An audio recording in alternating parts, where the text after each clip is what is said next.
And welcome back to the Book and Life podcast. Today we're going to have a brand new book guest on. Whether they're an author, an editor, a producer, you'll never quite know, so you're in for one hell of a ride. But today I just have to do the adverts and then I'll get us straight into that most important conversation. And as we do every week, I'm going to read The Shadow, which is part of the Time Guardian series, and this is book 4 from Marianne Curley. The battle is over, the war is won. The prophecy complete, but life can't just pick up where it left off for Ethan, struggling to cope with tragic loss.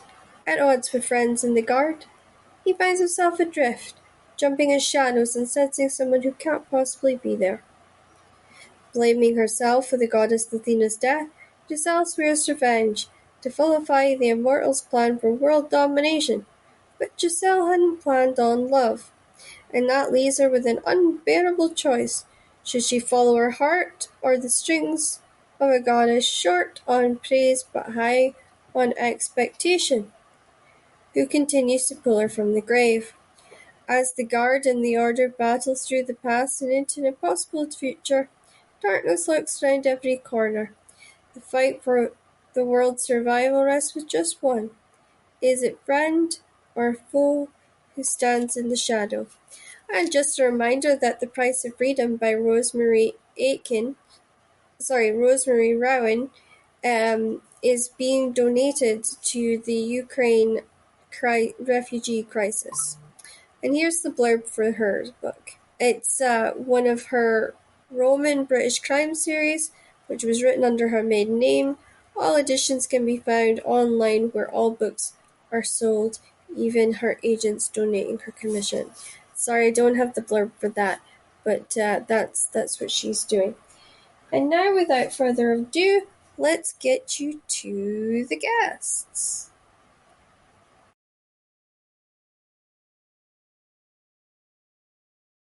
Welcome back to the Book and Life podcast, guys. And before we go any further, I have to say this is an incredible guest we've got on today. He is another wrestling writer, so you know the pool of us is very small, so I am delighted to have him on today. And you're going to learn a lot from this. Anybody who loves wrestling and loves writing, this is definitely an episode for you. So without further ado, everyone please welcome Steve Pearson. Hello, thank you, my dear. It's nice to do an interview where there's not a lawyer present for once. Yeah, I know, right? I have that feeling like every time I do one of these kind of sit downs, I'm like, oh God, we're going to discuss through the world of wrestling. Yeah. Where's my lawyer speak down number again? That's the one. So tell us about your book and how did you end up writing it? Well, it's I've got 2 books out now. One's Real in Memphis, the original one of the Wrestling Noir saga. Second book's Real in Dallas. There's 52 states, so I'll just keep going till my fingers drop off, or I just go completely brain dead. Yeah. Well, I'm actually planning on writing another 8 books on top of this, so it's kind of my magnum opus, so to speak. But for me, it was like I first started watching in about 1990, and when I was I remember just watching and sort of seeing. I'm trying to think of an example, but I remember just seeing Bam Bam Bigelow one time, and for newer viewers, he was a 400-pound man with tattoos all over his head, missing teeth, and just looked like one angry big bastard. And I remember just sort of watching him, and just sort of he'd come out for a match, he'd beat his opponent, usually be a squash match, so it'd be done in like 2 or 3 minutes. Yeah. He'd get his arm raised and he'd walk backstage, and I sort of think, well, what does a guy like that who looks like that and acts like that, and what does a guy like that do? Because my little brain just couldn't. I was only about 10 years old at the time, but my brain just couldn't process the fact that this guy would go back there, then go pay some bills and, talk to his wife, rent a car, etc. My brain would think this guy was like sort of just some like prisoner or convict or serial killer they released for a day to go and beat someone up just to get out of his system. It's like I couldn't process being younger that certain people were ordinary people that just had ordinary lives and did ordinary things like wrestlers did and wrestled. So it kind of became sort of a angle there for me to sort of process and think, well, who are these people? What do they do? What is their life? Why are they the way they are? And that kind of become the backdrop for this book stuff for me, because Yeah. a lot of times, especially in that particular era of wrestling, these people were pretty unusual characters Hmm. and had a very unusual occupation, very unusual outlook on life. And I just sat and thought, well, bearing that in mind, what could be a better environment to write about, and what could be a better basis for characters to write about? I agree, yeah.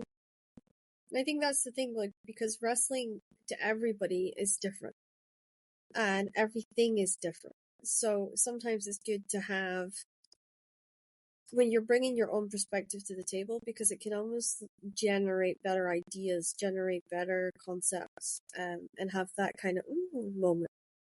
Yeah. And I think that's really awesome to hear, and especially we need more fictional writers in wrestling to keep wrestling as Mm. current as it can be and to keep it moving forward so it doesn't stagnate and it doesn't stall.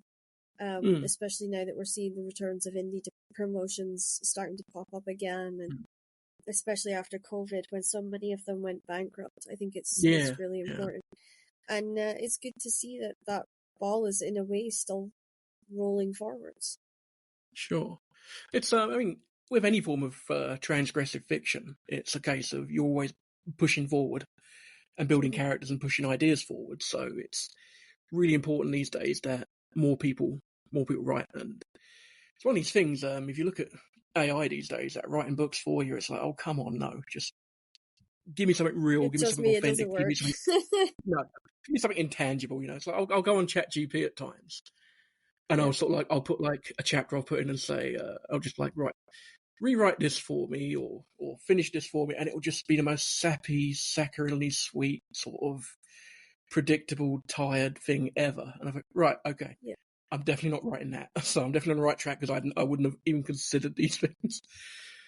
But it's things like that throw me off a little bit, to be honest. Because I've got to keep up with the yeah, times and keep up with technology. But sometimes it's like, oof, this isn't good. yeah. I know. Yeah, I've been there. Like, because I got given a free pass to try out AI generate writing, and it was just the weirdest experience of my life.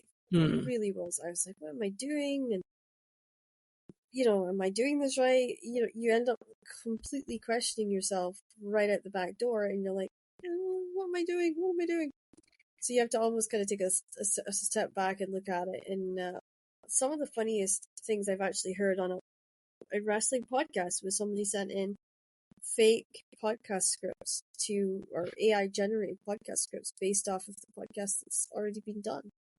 Wow. And they were awful. When you read them, like when you heard the wrestlers reading them, it was hilarious how bad they were.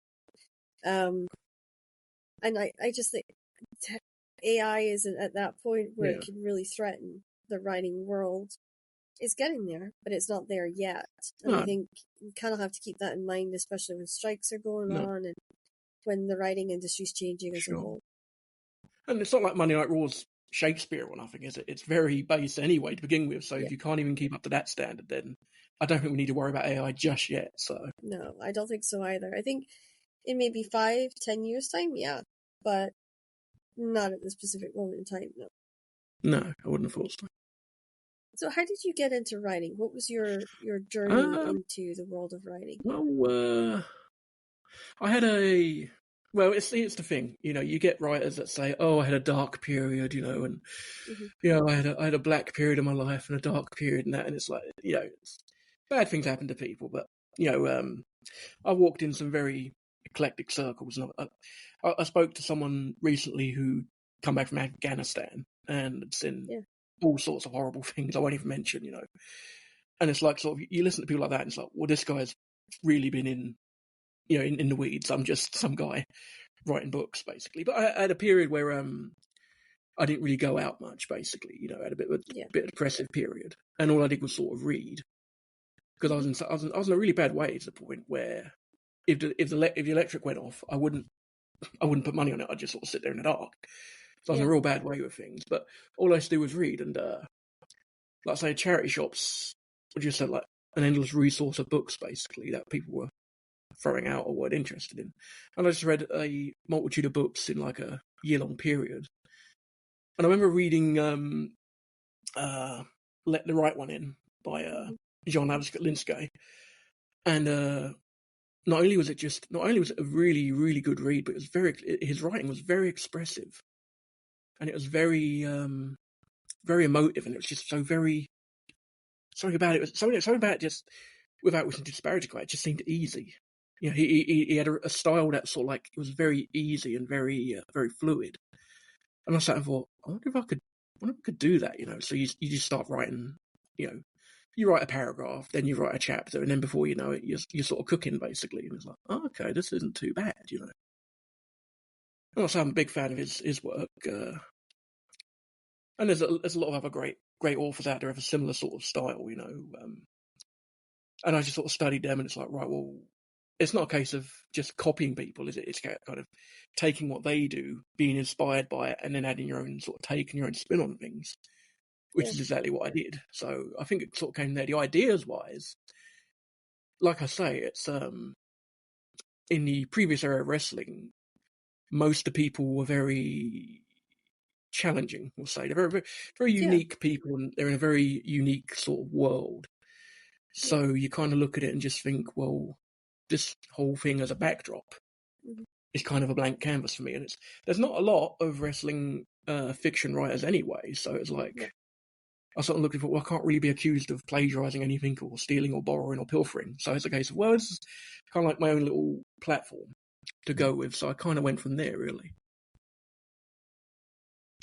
That's an interesting story, because a lot of writers, like for me, I kind of got pulled into it through another writer, you know, just a contest. Somebody dared me to do the writing contest at the local library, and I got pulled in that way. And I was just like, before I knew it, I was in publishing, and I was publishing novels, and I was like, what the hell? When did this all happen? You know, in the space of approximately 2 years, I'd already put a book out, and I was just like, this is insane. So it's nice to hear that there's different stories on how you got into it. I mean, mine's obviously is a bit different, because I got dared and ended up going through a conversation with an actual published author who was famous for children's books, and getting sort of sucked into the world that way. But it's good. So what made you sort of decide wrestling and fiction needs to come together? I need to write this particular series of 8. You know, it's if you look at, I mean, the historical period I'm covering is 1979 to say 1989, and that was just a decade of absolute change for wrestling, from it going from being a regional thing where you had people in their own little sort of areas to then being a big, massive TV player and a powerhouse. And it's like, if you look at from like 1979, there would have been like, big promotion wise, there would have been like one in nearly every state. And then by 1989, there's probably about 3 places running and running on a big monetary regular basis. So I just sat and thought, well, that's like sort of, it's like the War of the Roses or something. It's like, you know, it's like Game of Thrones. It's like by the end, it's like, well, there's one government left, you know, or whatever. Yeah. And previously there was like 5 kings, 6 kings, whatever, you know, it was like more kings than a bloody pack of cards. So it's like, you sort of, if you wind it down from there, you start to think that's definitely the period you want to cover. And also, because I'm a massive technophobe and stuff, I wouldn't want to cover today's wrestling, because there's all this mobile phones and TMZ and all the other stuff, you know, and it's impossible to keep things secretive now. So I sort of thought, you kind of look at the cultural backdrop. And I would say it's not hard to keep kayfabe nowadays. I think there is a degree of kayfabe, but I think that's more to do with the performers themselves and less to do with the actual physical performancing aspects of their lives. Today, it's more a case of talent trying to protect their brand. Yeah. So they don't look like bad people and get cancelled on Twitter or get abused or whatever. As opposed to back then, where it's a case of, well, we need to protect who we are, so that people will think that we hate each other, so we can make money and, you know, make a living here. So it's a very different world now. It is, yeah, I would totally agree with that. And it's strange for me to see it that way now. Hmm. Because I've almost been that little fan growing up watching it, and then to sort of be kind of behind the curtain a little bit is very unnerving, because you really do want to believe in the magic. You really do want to Hmm. believe in the world they've created. So when you Hmm. pull that curtain back and you're standing behind it, you kind of can't do that anymore. Hmm. You totally lose who you are. You totally lose that wonderment that you get when you're involved with it. Hmm. Well, I say it can be very humbling, that I find, because Yes. you're just seeing these people as regular people, and at the end of the show they get in a rental car or a not so glamorous car and just drive off home or drive off to the next Mhm. show, and it's like, again, to me in my head, Bam Bam Bigelow, for example, would have been driving some great big motorcycle and going to a bar and battering people, Yeah. you know, and you don't sort of, when you realise that's probably not what he did, or he may have done, I don't know, never met the fellow, but when you realise that that's sort of not what these people are, it's like, oh, okay, it's a bit humbling, but, you know, it is what Yeah, it it is, I is. suppose. I think that's good, and I think that's a very interesting way of looking at it. For me, like, I kind of just saw them as they went home, and that was, they had a fancy house and they went home and they lived like Mm. that. I didn't really understand the aspect of the pay system, or No. the the way it's put together in that sense. And I think that's a good thing and a bad thing, Mm. because in my head, when I met these people, it was almost as if I had a preconception of who they were. And the ones that I had bad preconceptions about were actually the nicest. And Yeah, that yeah. totally threw me a loop too. Yeah, I remember when I was a kid, I think it was about 1992, Hmm. PWI, Pro Wrestling Illustrated, they had a feature on Jacques Rougeau, who was, I Right. think, turning babyface in Canada, but not on TV as a Mountie. It was one of those sort of weird things, because PWI over here was always about 6 weeks out, so it was like, well, hang on, what's happening here, But I remember just sort of seeing this article on Jacques Rougeau, and you saw his wife and kids, and I thought, what, the Mountie? What? The Mountie's got a girlfriend? He's married, he's got children? Who would have him? He's an arsehole. So it's like, when you're kind of young, you kind of have that sort of thinking that, the Yeah, bad very people on black and TV are white. bad Yeah. people in real life. Yeah, and the good people are lovely people. And you just don't see it any other way when you're young. So, how did you end up watching wrestling? I know you mentioned that your dad brought wrestling home, but how did you think that wrestling kind of got sucked into your family aspect? Well, the sad thing was I was told up front that it was a work, which, looking back now, I Oh, really wish my parents had have kept that one quiet so I could have a bit more imagination there, hmm, a bit more realism. But yeah, my father worked at Butlins here down in Essex, and he was friends with he was a very friendly guy, my dad, very, very good guy, very yeah, sociable. And he was forever sort of, he knew all the redcoats, he knew all the wrestlers that came through.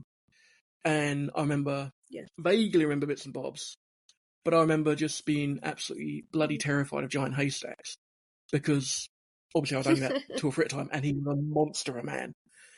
And it's like Yeah, he'd come through the door and he'd come in sideways, breathing in, and it's yeah, just, that would have been my earliest memory of it. But British wrestling and American wrestling are obviously two very different things, especially back in the yeah, 80s. they are. Yeah. But I just remember my mum would see my dad bringing them back in, and it'd be like, right, hide, hide the food, lock the cupboards, because Yeah. those two boys could bloody eat. So Well, I could imagine, yeah. yeah, Well, for me, I kind of had that lucky experience where I met wrestlers when I was on the road. So it wasn't, you almost had that kind of separation in that kind of, because you could go up to your room and just close your door and mm, lock the world out for a little bit. And that was the highlight of me going from that small girl living in a very small town to being the girl who was at a wrestling event yeah, as somebody that was involved in it, and mm, was changing people's lives and giving them something of a huge opportunity. mm. It's like, I remember when I worked in professional wrestling in the Yeah. FWA, the Frontier Wrestling Alliance, the Blueprint for the Future of British Wrestling, which is such a horrible mouthful. Don't know why they went with that. But anyway, I remember Yeah. working them, and it was like you'd see people that you'd seen on TV coming in, and they were just they were more. You look back now and you think, well, this is just like an indie wrestler, but at Yeah. that point, that guy had been on TV for years for me, so it's like, it's like, Yeah. well, here's Jerry Lynn, a guy who should have been way bigger a star than he ever did become, I would and totally it's agree like with that. Yeah. absolutely one of my favorite. What a lovely man, what a genuinely nice person he is. Yeah. But I remember just sort of seeing him and just like walking past him in the hallway and just thinking, shit. What do I do? Do I say hello? Or what do I do? And I remember one time we were in a bar afterwards with him, and he was getting a bit cranky because Yeah. everyone had talked about nothing but wrestling, and it was a case of sort of like, guys, can we talk about something else for 5 minutes, dudes? Come on. And I remember sort of talking to Yeah. him just like about the weather or England or something, or just something, and everyone sort of like looking at me thinking, who's this guy? Who's he thinking? It's not my first night there. It's like, this guy's taking Jerry away from us. He's talking to him about real things. We don't know what to say because we're so in that wrestling bubble. We don't know what to say. Yeah. Yeah. Uh, It's a crazy how even I did that. Like I mm, went down to the bar and I would talk about anything but wrestling because I yeah, knew from other friends that was a no go. yeah. Well, And I'm yeah, glad I knew that. I'm so glad I knew that. they've heard about it quite a few times. Yeah. That day. So it's like just talk. I find most of the time, and I'm not a football fan by any stretch, Yeah. but I find if you just get them on real sports, they're fine. You can just talk for hours with most wrestlers about real sports and stuff. Or Yeah. these days, video games or whatever. So Yeah, that's true. So what's your ambition for the series? Where would you love to see it? Where would you love to see it go? um, well, I saw there was a wrestling show called Hills on recently, Yeah. and it was good, but a bit. I don't know. It was fine. I think it was the first straight wrestling drama of its kind Yeah. to come on TV because we had Glow before that, but Glow was a bit of a comedy one and sadly didn't Yeah. last that long. Um, but I quite enjoyed that. But so like I thought, I'm sitting there watching it, I'm just sort of thinking to myself, man, I wouldn't have done that. I would have done this differently. I don't, and you get in that sort of mindset, so you sort of have Yeah. to kind of separate that. But it's like in my head, it's like sort of you get it's like when you make a character, you kind of have to sort of visualize them and how Yeah. they talk and everything. And it's like sort of in my head, I sort of kind of I've already got actors in mind as to who'd play who. Basically, in my head, the thing plays out like a movie anyway. So Yeah. I would love to have some great big Sopranos style epic, or some big Game of Thrones style monolithic, Yeah. monstrous epic down the line eventually. But it's the thing. I'm currently looking at audiobooks, but I don't want to mention any wrestlers by names. That's unprofessional and kind of shitty. But I've had Yeah, of some course. wrestlers who seem to cite. I don't know. I think they see Twitter numbers or whatever, and I think they seem to think, oh, he must have some money, basically. So they seem to cite some very Yeah, of lofty course. prices or lofty fees to do audio work for you. So it's like, okay, I'm just a working man, So Yeah, calm no, down a that bit, makes sense. I mean, we had the same But issue when we did Summer of Him. And I said, well, yeah, I don't want a wrestler. And they were like, oh, but wouldn't that be all? No, just get two actors and make it. And it's supposed to be coming out in a few months' time. And because I did it like that and I found actors willing to do it for the correct price for the yeah, publisher, it yeah, did make a huge difference. yeah. Well, I don't want to disparage anyone or anything, but Hmm. I've had comic book artists take a keen interest and then do like half a page, do more or less stick men basically with a little bit of colouring, and then basically put their hand out and say, money please. And it's like, oh, come on, it's like, you know, Yeah, give me something here worth something, and I'll consider it. But it's a bit I'd like it's when it's just sort of me writing in the wee hours of the morning with blue tack covering clocks. I don't know the time. It's hmm, fine, basically. It's a case of, right, well, that's not costing me anything. I can do that. That's fine. But the minute you start getting other people involved in these projects, it's like sort of, you know, it's like obviously you need to offer them something. So if you're offering them money, generally I find they kind of want big sums of, yeah, in effort to work with you, basically. But it's not necessarily money. It's the problem. It's more or less of not everyone's going to prioritize what you're doing or get behind your idea or believe in what you're doing 100% to the same level that you are. So Mm-hmm. if there's no money involved, you're kind of sort of on a wing and a prayer, hoping that they're interested and indoctrinated into doing a good service for you, basically. So Yeah. Yeah. that's the thing. I'm like a one man band. I'm trying to play every instrument at once here, with Yeah. varying degrees of success and failure. So it's like, again, if anyone's happy to get involved and talk, then please do so. I'm very easy to Yeah. find. So Yeah. I mean, that's really good. And I think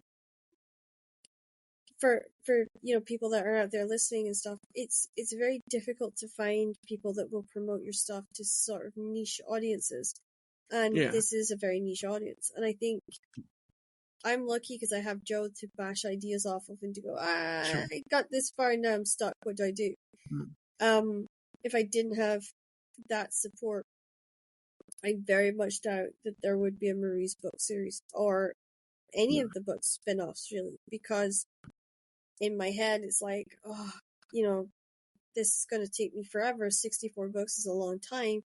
But then when you start actually getting into it and you start getting to the actual writing, you're like, oh, this is what it feels like. But then you're also Mm. kind of at the same time going, oh God, I know what this feels like, that Mm. kind of remembrance, so to speak. So for you, what have you had a character that would you say has stuck with you that you haven't quite been able to shake yet? Um, kind of. Well, all of them in a way, but it's kind of like sort of. It's like with TV shows. You got like an ensemble TV show. You've got like your favorite character, Yeah. and you've got ones that you don't like so much, and you kind of have to sort of mentally share time with them and not sort of prioritize one over the other. But obviously, being in control, you can obviously change things. And the wonderful thing with wrestling is a guy can change a gimmick or change his entire, well, a lot of time change your entire personality and idealism based on that. So there's a lot you can do with it. But it's Yeah. the second book, really in Dallas. I got like a brother tag team, but two brothers, and it's like I remember just sort of I saw a documentary on the Macho Man, and Ah, right. one of my favourites, and it's like sort of Yeah. I just sort of looked at it and thought, well, you had him and Lenny Poffo, the genius, Yeah. both great in their own right. Yeah. One became a massive star, one didn't become quite so big a star, and I just sat and thought, well, what must that be Yeah. like from a character direction to be Lanny, knowing your brother's a big star? And Lanny was a bit of an oddball, bit of a character, very He funny was a man. bit, yeah.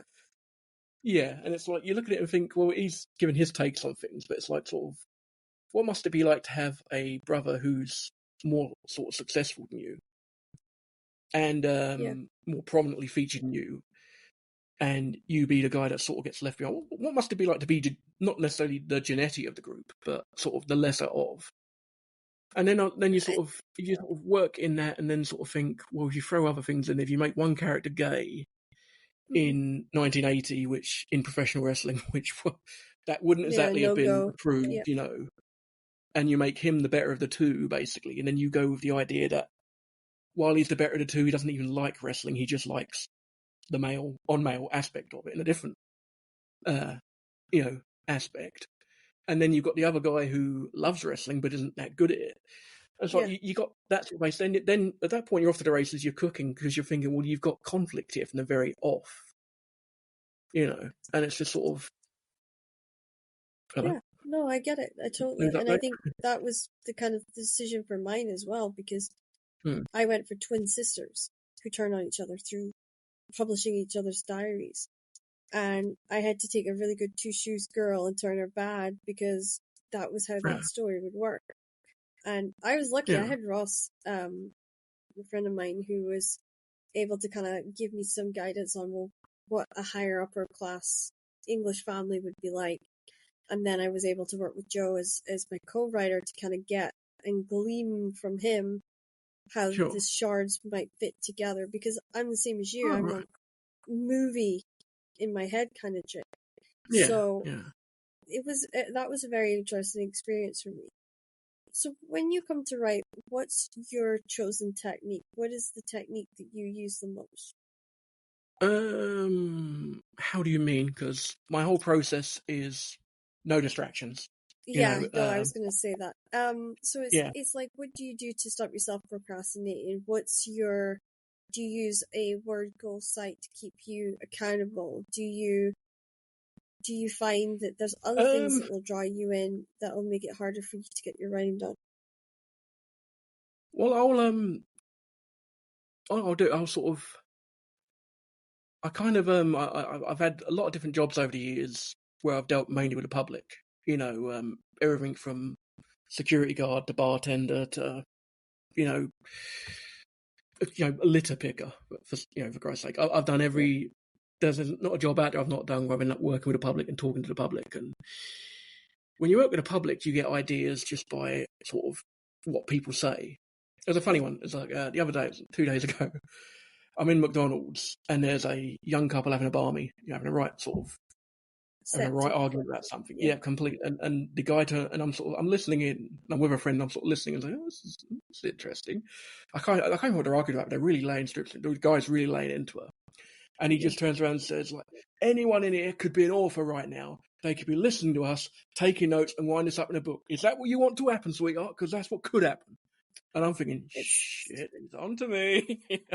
I know I It's get like, that note it same down. feeling like when you're sitting there, you're like, oh shit, do they know I'm here? Is this a fan of mine? You know, like It's like, I get that feeling too, where you're like, pull the hat down, sink down. yeah, You just know, quietly withdraw back into the chair and just look at my coffee and yep, don't make eye contact. yep. You know, I've definitely been there. yeah, And it's that weird. Like I've had so many strange fan interactions that yeah, you almost kind of get to that point where you're used to the certain level of weirdness mm, from fans, and you kind of just yeah, roll with it. Whereas mine will run up, they'll hug me, they'll be very kind of affectionate, and that to me is not me. I no, literally pull away from that. I'm like, I'm the quiet girl who likes to go home and game and hang out with her friends on Discord and just, um, have that no, quiet place for myself. Gamers, if you're looking for a Discord channel to follow, the server that you all need to check out is the Drop Dead server on Discord. no, You can find it by searching us. But sure. it's a lot of fun, and especially with like when you're a writer, the worst thing you can do is isolate yourself, because Yeah, communication and conversation and hearing other people's conversations helps you build what you need to build for your yeah, scenes, and it gives you that ability to have a fresh perspective on people. sure. So yeah, that's my absolute treat at the end of the day or Yeah, first thing in the morning, is getting on with them guys and just being like, hey, I need to game, I need to get this stress out. Can we do it? yeah, And then being like, yeah. So yeah. what It's about you? What's your sort of, I call it cool down period or chill out period? well, it's yeah. I know I'm breaking podcast kayfabe right now by admitting that I actually have a real job and I'm not just a full-time writer living in some big Los No, don't Angeles worry. mansion right Kayfabe now. does not exist on You this know, show. You're it's, fine. like, I don't know if I'm breaking rules here or not, but I do actually work a full time job. I am a working class guy. I'm actually a son of a plumber, just like Dusty as it goes. But Yeah. it's the thing. I do work full time. I am a 9 to 5er. I'm sorry if that cost me book sales or whatever, but it's the No, it truth. shouldn't. It shouldn't. Actually, You you'll know, find people respect you more for it, because the balanced life of that. I mean, I was a 9 to 5er. I worked in a school, so balancing your writing career and your mm, what I call it real world responsibilities yeah, can be really really tough. It can be very draining. It can be very uh, difficult. So I think anyone who has any knowledge of publishing, any mm, knowledge of fiction, or any knowledge of the industry whatsoever will yeah, be more respectful, I think, hearing that you yeah. still work a 9 to 5 job and you Mm. still put in the hours and you still do everything that you need to do. No, it's the thing. It's not just 9 to 5. I can't go into details because it's a government job, but Yeah, it's not just 9 to 5. But usually, what happens is I finish work and then I go straight to gym for 2 hours, yeah, and of course, then yeah, lift, and that helps me get a lot of aggression out and yeah, keeps me all nice and zen. Then I'll have food. I'll get on PlayStation for an hour or two with my friends. We'll put the world to rights for a bit, yep, and rolls, and then I'll do some writing for a good maybe hour and a half a night, basically. But it's that period of sort of like, right, it's about, I've got work tomorrow, so I've got a little period here, a little wiggle room here to do something. So Yeah. it's blue tack on clocks, it's block out the world, it's lights off, it's curtains closed. Yep. You can hear a pin drop in here when I'm writing, basically, and it's just That's a good isolate and thing. crack on. That's the thing. It is. It's because it's so easy to get distracted in today's world because there's just so Yeah. much, to entertain you, and it's just, I always say it's instant I can go on, gratification. Yeah. it is. I can go on Netflix alone and just watch trailers, and 2 hours have passed before I've even settled down to watch something. Before watching Yeah, an episode of I've Star been Trek there 20 years too. ago. Yeah. So, it's easy to do that, I find.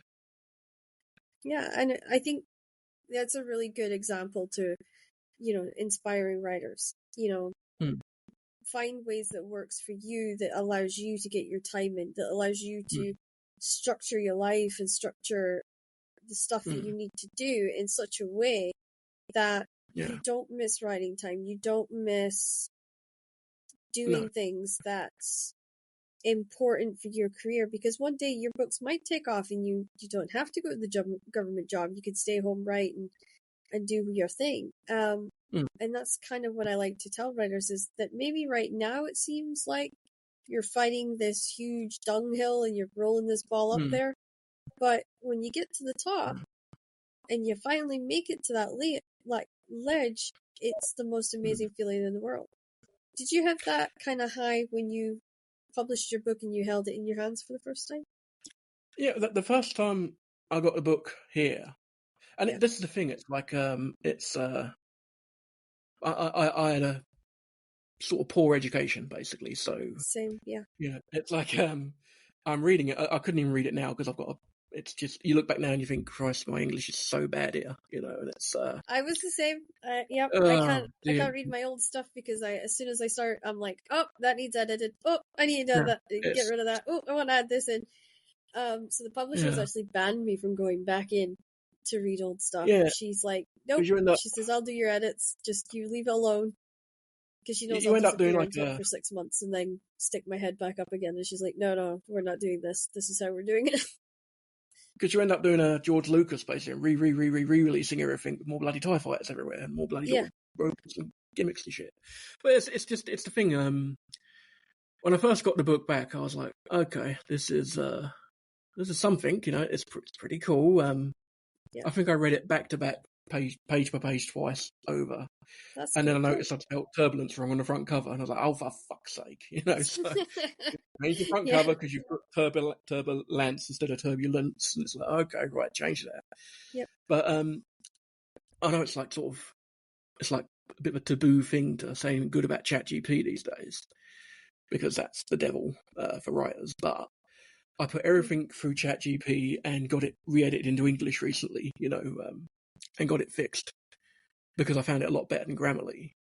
Yeah, and also it's with so much ChatGPT, better. like, yeah. Oh god, it's amazing. It's like I put things through, and I'm sort of like, I'd basically I'd basically ask a question: what is the author trying to convey here? And it was sort of like, basically, give me like an endless like monologue of what I was trying to convey. It's like, yeah, that was right. Okay, right. Okay, so I got it right, because it's a horrible thing when you're sort of second guessing yourself and with all this. And and authors, we all do that. It's called the imposter syndrome. We're masochists, authors. Yes, we are. Yeah. We'll Google our own name 300 times a day, and we'll check every review, and we'll panic over. I got a bad review a while back. Won't mention names because that's unprofessional. Yeah. It wasn't a bad review. It was like a 3 out of 5 review, and I felt it should have been higher. I would say that's middle of the park. Yeah, but it was I one of always these say things to people, don't read the bad reviews because you're just gonna blow your own career up doing that. But if anyone reviews my books, if you give me a bad review, by all means give me a bad review. But I'm going to email you about it and ask you endless questions, because I can't sort of operate. I need feedback, and I need criticism, and I need evaluation. So it's like, be prepared to get endless emails from me. Either do it anonymously, or expect an email and expect me to hound you with emails until you either block me or change the review or give me the feedback I'm asking for. But I'm very blessed because I work with an old actor who played a stormtrooper in Star Wars. And he's a very, very, very bright man by the name of Ralph Morse, who's he's been a bit actor for like since the 70s. Yeah, I know who And he is. he Yeah, used to be head of drama at a university, yeah, and I basically sent a book to him a while back. I sent my first book to him a while back and said, Ralph, can you just read my book and just? I know it's a lot to ask because it's my writing's yeah, terrible and it's grammatically terrible. It's a lot to ask, and it's a lot to ask a friend basically. And he said, sure, send it over, and he sent me back. Oh, it was just Facebook messages, but God, when printed out, it came to I think 30 pages worth of everything from wow, technique to, you know, language to, yeah, pacing to every single minute detail. And I printed it out and I called it Professor Ralph's Literary Manifesto. And it's yeah, something that's my Bible basically. I'll check that every day yeah, because he did not, it was one of these things that he didn't need to do. He's someone I work with. He's not someone yeah, of that I was course. close with. We're close now, but Yeah, he didn't need back to do then you that. weren't. Yeah, And he'd be probably put off by the fact I'm mentioning this, or probably humbled actually. But so he didn't need to do that, and he did, and that has been more help for me than anything because yeah. I've critical I've got feedback's a a hard thing to I've got a wrestling buddy that does this to me, and get. humbled is really the good word. Like, I'll get Yeah, maybe, yeah, you did a really good job, but, and I know the but's yeah. coming, so I'm trying to hold on to that little good start of the sentence, because I know what the It's but's humbled, gonna but be, and it'll be, but you've got yeah, a plot hole the size of a Mack truck, and this is where it is, and this is how yeah, you've done it, and this is how you fix it, and I'm like, yeah. God damn it, I paid for an editor. Like, how is this an issue? It, So it's yeah. humbling, but it's humbling in an iron chic fashion, isn't it? It's not a nice Yeah. humbling. Yep. Yep. It's a Yep. Brian B. Blair humbling, basically. Yeah. And I It's mean, not a I, good I work humbling. with Joe, so Joe will, he'll read the feedback, and then he Hmm. comes in and he goes, I thought that. And I'm like, and you didn't say anything? Hmm. Throw the book at him, kind It's of, not because you know. it's Eh, always a weird thing because most people won't give you genuine feedback. They'll try and spare your feelings. They'll say it's nice, or they'll Yeah, just of give you course. platitudes and stuff. But you kind of want sort of, I just say, be as brutal as possible. I can take it, basically. Yeah, see, I don't say So that that's to my kind of what. friend, because if I said that to my friend, I would be in the corner in a ball howling my eyes out. Yeah, So I say to him, give me the edited version of your notes on it. And then that yeah, way I know I can cope with them. yeah. Yeah. But it's just getting any kind of feedback Yeah. because it's. I knew a friend. I knew someone years ago who used to make these films and stuff. And they weren't great movies, but anytime he got a bad review, he just like, oh, they're just jealous. They're just jealous. They're just nobodies. They're jealous. And it's like, well, that doesn't help anyone. So No, you it kind of doesn't. need that critical feedback, I find. Yeah. And you do. And that's what I've learned. Like, I hate reviews. I hate reading reviews. So Joe will go read them first because he's more laid back than I am. And he'll come back Mm, and he'll say, oh, we've got some good ones and some not so good ones. And then mm, he'll lay out like what I would call the critique part, the bit that yeah. we all need to know. And then there's almost that gap of, right, okay, well, this is the good stuff that people are noticing that we're doing. And it helps to Mm, balance it. And that's something that I always say to new writers. If you know you can't read a bad review without losing it, get a friend who you trust to sit down and make notes off of the bad reviews and mm, give you their notes. And sure. that's where your critiquing comes in, and that's how you can develop to move forward. And also, if you get somebody else to do it and then sit down and talk about it with you, you're getting to talk it through, but you're also not going to blow up your own career by jumping on somebody and being like, why did you say that? So Yeah. it's a good safety net for, new writers out there that are trying to find their chops and trying to figure out how to, how to do all this kind of stuff. So that would be my top tip for this week. So if your guys are wondering, I'm going to be starting to do this on a weekly basis where I will try and come up with new top tips on writing technique that will really help those of you who are budding new writers that are coming into the industry. What would be your best piece of advice that you either got given with your book or that you've learned yourself?